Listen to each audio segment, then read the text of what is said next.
My beloved sister. This is a short story about that from the grey life in the pursuit of happiness, material standard, and what is considered normal, end up in the black hell and then up again right into the light of love. The reason I share this with you today is that I believe in helping by sharing, for to give hope and faith. I have many times been alone for a long period when it has been the hardest, and I know in my heart how difficult it can be, but also how strong we are even though we may not believe it. And if I can, anyone can go through so much more than we believe. The 15th of October 1981, my dear sister Margarita died suddenly and unexpectedly. It was a hard blow and we react different to different events. I myself shut myself off for a long time, where I had a hard time dealing with life, which was devastating for me and those around me. After a couple of years in a bubble, I saw a glimpse of life, an opening, and realized that I was faced with a choice to either change and choose to stay on earth or walk on to the other side. And since you are listening to me, I choose to stay here on earth for a while longer.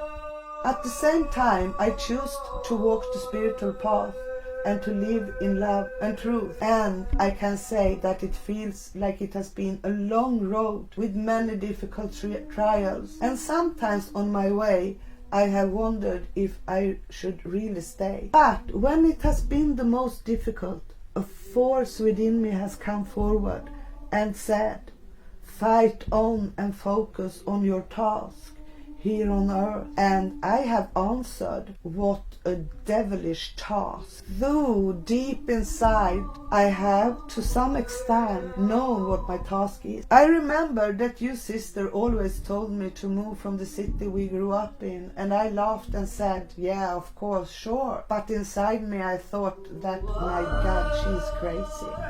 Here I have my family and my security. But you were right. Later in life I moved from here and to different places. I have traveled, experienced difficult events and the most amazing events. Participated in spiritual experience, to take part in ceremonies and rituals, especially among the North American Indians. And I have heard them tell about their history.